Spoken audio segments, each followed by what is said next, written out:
sur les opinions, sur le désordre que représentait ce mouvement, et encore moins sur les violences. Bien sûr. D'abord, j'ai bien dit... oui, bien sûr. Mais bien sûr que c'est... Mais tout ça va tellement vite en même temps. Évidemment qu'il y a l'esprit de suite et qu'on remet en cause, etc. Mais enfin, il y a des choses qui ont été dites. Il y a des choses qui ont été... Il y a des propos qui ont été proférés. Petite question, Bernard-Henri Lévy. Vous avez bien conscience qu'avec ce coup de colère, vous imaginez ce qu'on va dire. Ah, Bernard-Henri Lévy, qui incarne cette élite, au bon sens du terme, peut-être culturelle, intellectuelle de ce pays, du haut de son savoir... eh bien, c'est très facile pour lui de critiquer ceux qui sont en bas, ceux qui essayent de se faire entendre. Attendez, oui, ben, dans un peuple, il y a aussi des intellectuels, pardonnez-moi. Et en effet, c'est pas du haut de mon savoir. Moi, je sais, par exemple, parce que je connais l'histoire de France, je sais que l'idée qu'on entend aujourd'hui, que la démocratie, c'est le peuple souverain, c'est pas ça, c'est pas vrai. C'est pas ça. Non, parce que d'abord, un souverain, quel qu'il soit, il n'est pas un souverain absolu.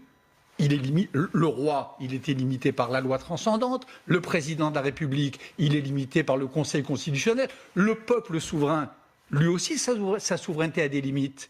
C'est le respect des minorités, c'est le respect dû aux journalistes, c'est le respect dû aux institutions de la République. Ça ne veut rien dire, cette histoire. Alors c'est peut-être du savoir, mais enfin, je vous le dis, même Robespierre pensait cela. Même Robespierre, après les massacres de septembre, a compris qu'il fallait en effet faire très attention au fait que l'idée du peuple souverain pouvait amener aux actes les plus extrêmes. Alors voilà une idée qu'en effet, il faut... Et le référendum d'initiative citoyenne ? Je suis absolument contre. Regardez l'exemple du Brexit, c'est très intéressant. C'est une question qui a... Il y a des centaines, des dizaines d'experts qui ont passé des mois et des mois à remplir des milliers et des milliers de pages de rapports, d'analyses, et qui n'y sont pas arrivés. On ne sait pas encore s'il y aura Brexit dur. Et qu'est-ce qu'on a fait? On a fait un référendum où on a demandé aux gens de répondre par oui ou par non. Mais parce qu'au final, est-ce que ça n'est Ça va, arrêtez ça, s'il vous plaît. Lâchez-le avec toi. Vous connaissez tous cette séquence, il s'agit de l'entartage du philosophe.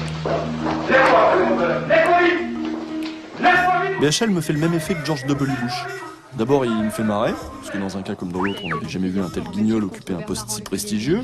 BHL est philosophe, c'est presque le philosophe officiel de la Ve République. Il a conseillé Mitterrand, il a conseillé Sarkozy, j'imagine que ces gars-là l'ont pris au sérieux, l'ont écouté. Moi, il me fait marrer, comme vous sans doute, mais des présidents l'ont écouté, et des journalistes l'invitent. Il me fait marrer, mais comme Bush, ce type est capable, sur un pet de travers, de déclencher une guerre, une vraie guerre.